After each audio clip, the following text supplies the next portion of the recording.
দুই মধ্যস্থতাকারী দেশ মিশর ও কাতারের মাধ্যমে ফিলিস্তিনি গাজা উপত্যকায় যুদ্ধবিরতি সংক্রান্ত নতুন একটি প্রস্তাব দিয়েছে ইসরায়েল। মিশরের রাষ্ট্রায়ত্ত টেলিভিশন চ্যানেল আল কাহিরা নিউজ টিভি সোমবার এক প্রতিবেদনে জানিয়েছে তথ্য।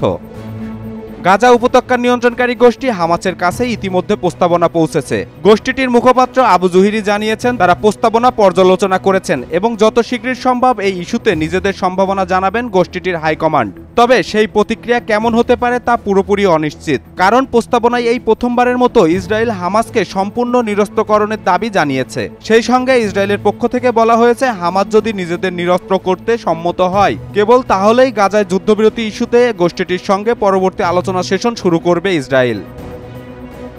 হামাস এই শর্ত মানবে কিনা এখন তাও অনিশ্চিত। এই ইস্যুতে আবু জুহিরি বলেন, হামাসের নিরস্ত্রকরণ ইস্যুটির সঙ্গে অন্তত 10 লাখ রেড লাইন যুক্ত।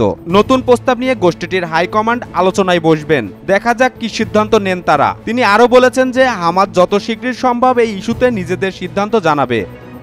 এর আগে গাজায় যুদ্ধবিরতি সংক্রান্ত একটি প্রস্তাব দিয়েছিল হামাস।